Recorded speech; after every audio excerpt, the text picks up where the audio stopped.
Hi guys, this is Nigel from GosuGamers. We are here on the first day of Viagame's House Cup here in Sweden. I'm sitting outside here with Faramir from Don't Kick My Robots. Hey man, how are you doing today? I'm doing great. I got some nice games so far. Cast a little bit. It's fun so far. This is your first big LAN since the Tech TV Invitational, I guess. How are you enjoying the atmosphere in the house? Oh, the house is great. Like, you got some nice people here. We got invited yesterday to like a little party, which was like great. Like, nobody stayed that long because they all had to sleep because they had to play today. But it was still great coming together. Like, all the people are so nice to us. Do you feel confident for the event? I actually was really nervous because I have to play Colento like first round. But I feel confident now. Like, after I met all the people. Like other like nerves went away, kind of. I guess they're gonna come back when I'm playing, but right now I feel confident. Okay, let's talk a bit about the tournament itself. So Viagame are introducing really like new pick ban format, kind of similar to what we have like in MOBA games, where you would, ban classes and pick for yourself and repeat this a couple of steps, which is really different to what the Westerners are used to in like traditional tournaments, where you just ban one class and use the rest of yours. What do you think about how they approach the series? Well, the thing about the band format is like you have to bring 9 decks, so that basically means you have to be comfortable on every class, because you could end up playing classes that you're not that comfortable with, and like you just lose the best of 5 because you're like not that great with a class. So you want to avoid that. Like, I think the skill cap is pretty high for that kind of format. It takes like quite a lot of time to ban actually, so it's a lengthy format, but I think it's a good approach to HearthStone as a competitive game. Do you think this kind of format kind of helps the more unknown players? Because when you play against, for example, Colento or Amaz, they're strong decks and you can ban them away from them. But for the newcomers that are coming from the open qualifiers, we don't really have information about them. We don't know who's playing what and where he is feeling confident. Do you think like they might have an edge in that? I think especially the more famous players, I'm going to call them now, they have an edge because like not only do they have an edge because like they're here for a reason. That means they probably are comfortable with like every class. That means they have an advantage in a format where you have to play potentially every class. So I think that's an advantage for them. We already saw in some games that some of the qualifier guys like didn't see a specific play of one class, and like that's very specific, and so might show that they're not that comfortable. I think you can ban out one deck of a strong player that that's strong, but you're still left with like 8 decks that they potentially play like really well. Do you think like this kind of this format helps to bring more variety to a tournament? Because as we said, like you are allowed 9 deck slots, but all must be of different classes. It's not like the Chinese tournaments where you would, they're just stupid because you basically build hard counters, but here you cannot build hard counters because you need to have every class. So do you think we'll see more variety in this way?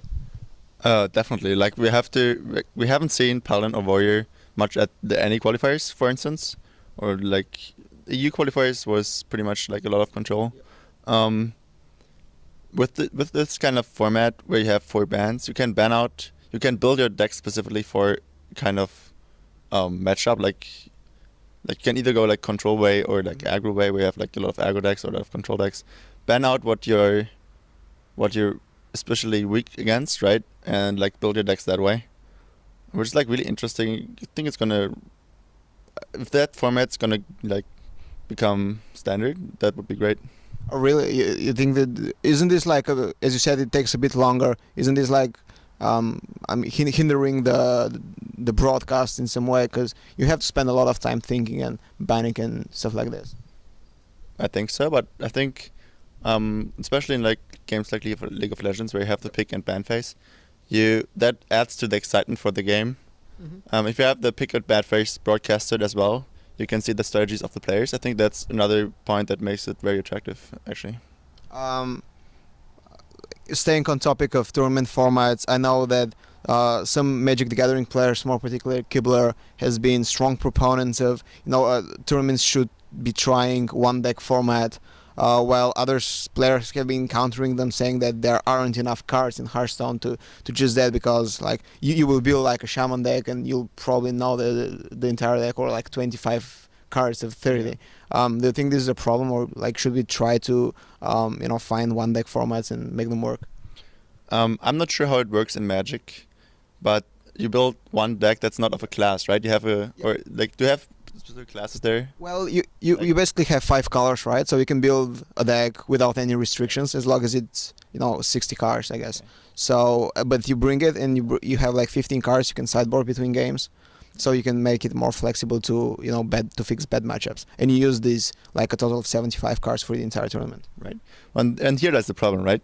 And Hearthstone deck is 30 cards, and you have more classes. You have 9 classes that like kind of counter each other if you build them correctly. And I don't think that a one deck tournament format is accurate for this kind of game, because you have 30 cards and you want like the counter meta that we have right now, or like kind of have, is great for the variety of the games, because like one deck format, how does it work? Like you just play one deck, and like your opponent by chance counters you and knows your whole deck, because it's like 30 cards. Like in Magic, it's like 60 cards that you have to know. Like there's a lot of variety there, but Hearthstone had like, I don't know how many cards there is right now, but most of the decks have like a core from like 10 to 20 cards that are already existing, and if you already know that, I don't think one deck format is like anywhere near competitive in Hearthstone. Okay, so the BlizzCon qualifiers just finished. We had NA last weekend, and the European qualifiers the week before that. And like you brought it up in the interview that it was a lot more towards control in Europe, but in NA we saw a mix of aggro and control decks.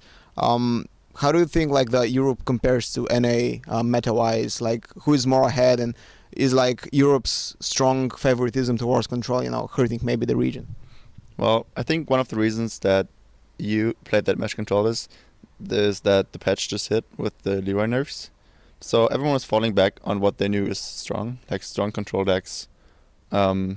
Expected control, that's why they picked stuff like Paladin. Right, that's like why they played a lot of control. And A was like a week later, so they had more time to adjust to the new meta, basically like with Leroy 5 mana, without Buzzard.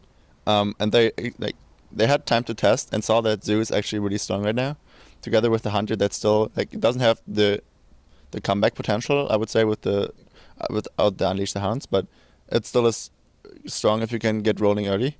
So they played a lot of more aggro decks. I don't think that it's a meta thing, EU NA wise. It's just the adjustment time for EU was way shorter.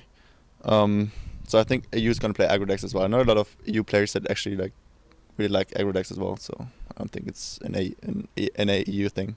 You mentioned the Hunter, and a lot of people were expecting the class to be dead basically after the Buzzard nerf, because it hurts a lot of the draw mechanics of the class. But we've seen that this is not the case. Like NA were successful with Hunter, and we're bringing it a lot. And we saw Mr. Yagood in Europe, trying some weird stuff, like was like Moldy Shot and Deadly Shot and Violet Teacher. What the hell? How do you see the class right now? Because I've been talking to players, and some of them think that the best option is to go like more aggressive Hunter with Undertaker, and just go for the phase. Other think that the Hunter should go more control, like more traps and more removal. What do you think?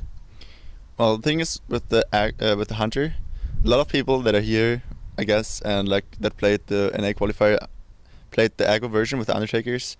Thing is, like, Hunter has a lot of cards that proc the Undertaker, right? You have the Web Springer that's good in that deck. You have the Leopard Gnome, you have the Haunted Creeper that are great in the deck. So I have a lot of 2-drops and 1-drops that work with the Undertaker very well, and it can snowball out of control. And like 30 health is like gone pretty fast if you count in the hero power. Now, if you come to the Hunter control, which like some people played actually with like Ragnaros, Senjin, and Baron Geddon for a while. Back when Hunter wasn't that strong, but then you basically like kill your hero power, because your hero power is it's not very versatile. You deal 2 damage to the face, and that's it. Like most of the other hero powers like can influence the board, And if you want to play control Hunter, that means you fight for the board and you go for good trades and you like kill them with like, I don't know, some combo that needs to be established, or like it's just strong minions, right? With the high main. High main is a great minion that Hunter has. Right now I think it's the aggro potential is way better than the control potential.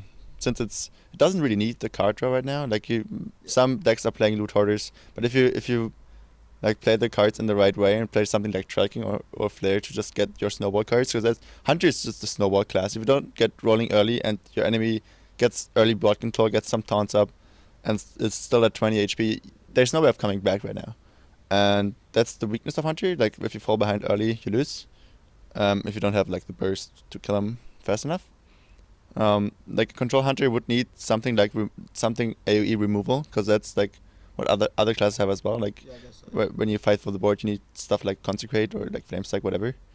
And Hunter doesn't have that. Without Unleash, Buzzard Unleash doesn't have that potential to clear the board easily. Like you said, like Mysterio played something like multi-shot and deadly shot. It's like basically limited potential. Like multi-shot is 2 targets and explosive is 3. So exactly, like the only AoE that Hunter had was like explosive trap, I guess, and then Unleash the Hounds right now. So that's why I think aggro is better. We mentioned Undertaker, and this has been a card that's been brought up a lot on Reddit and community boards, and people are saying it's too strong. Even like Ben Broad, I think, came out and said that they acknowledge that the card is maybe a bit too strong, but they don't have plans to change it. Do you think that this is really the case? And if you were like in charge of designing, what would you do with Undertaker? Like we saw, I actually saw some threads. There were a lot of them. Yeah, there were a lot of them. Comparing it with the Novice Engineer, the old one, where it was 1-2, and controlled the board early really well, because like the only other one drop that was played back then was like in Argent Square, and they controlled the board really well. And Undertaker is one of those cards can't be taken out by the hero power, and I don't think if you make it a 1-1, you make it a 1-1, it's gonna like no one's gonna play it, because they're gonna like just coin the hero power, like have 2 mana and kill it. It's not that. Like it's hard to change. It's a great mechanic with the Undertaker. Like but then you see again, Undertaker. The only deck you played in is Hunter. It's aggro decks, right? It's a Hunter aggro. And like Kibler's Priest and the Zoo aggro. Yeah, of course. But like the Kibler Priest is not that much of an aggro deck. It's just like it fights for the board control, and like makes a lot of use of the Priest hero power to like heal up your minions again. Not necessarily heal yourself, because it like have like 1 Holy Fire or something, but to just fight for the board. It's a great deck against Hunter, right? Stuff like Zombie Chows. If I would in a designing team to with Undertaker, it's like one of those cards. If you change it a little bit, it's gonna die, because like it's not that much you can change. Like I saw some people suggesting that you make it that if when the Death Rattle procs, then it's gonna get the buff, but that's like that's just not gonna work. That's not gonna work. Yeah. It would be hard to change. They said they don't have intentions to change it right now. I don't think they should. They like players finding ways to play around that. Like the meta's shifting like weekly, and players gonna build decks to get rid of the Undertaker, play stronger early minions. We saw a lot of like my teammate actually played like stuff like Zombie Chow in a Shaman deck, to get rid of those. And yeah, I think players gonna adjust to that. It's gonna be strong, but other cards are strong as well. Okay, you're playing Colento today as your first match. In one of the tougher groups, I would say, in the tournament. You're with him and Reynad and Mlazic. Yeah. So Colento's obviously a hard opponent. He just qualified for BlizzCon EU. Would you say he's like the strongest player here? And how do you think he will do against him? Do you have like what's your chances of exiting the group, etc.? I think I have a good chance to exit the group.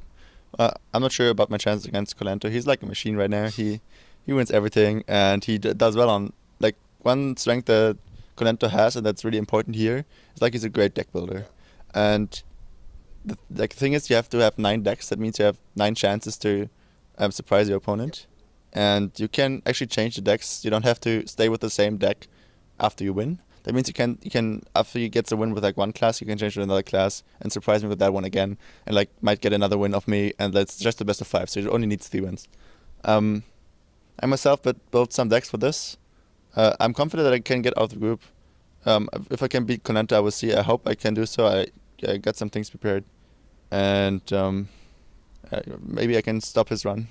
How does one beat Cohen then? Like, if he's such a great deck builder, and like obviously he's proven it a lot of times on ladder. Like, what do you need to do in this tournament to actually beat him? Because he's one of the names to aim for, alongside I would say like RDU and ECOP, Tides, of course, yeah, like all of them known as great deck builders.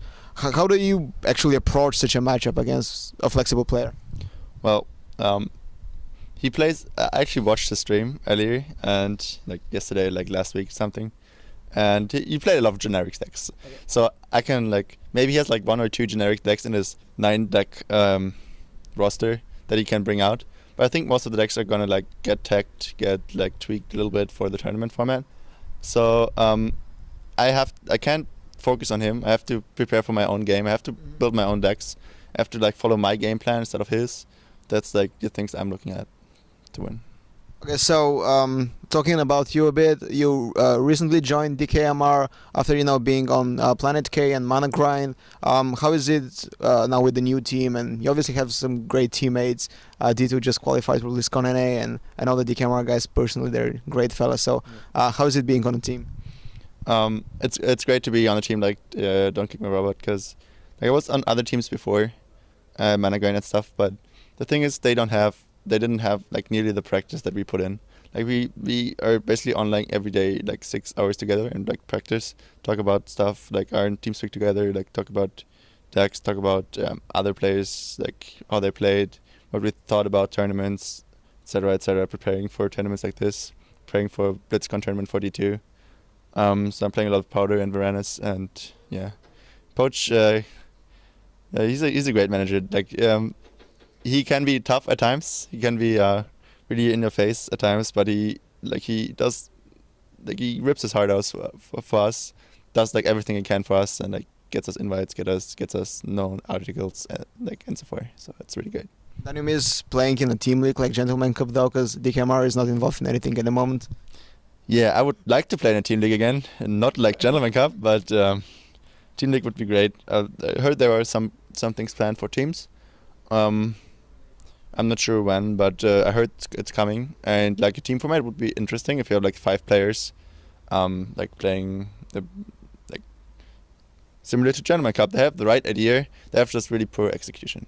There was like a really ambitious project, right? To keep 16 weeks of competition or to keep 16 weeks together in such a young esports that we have here, right?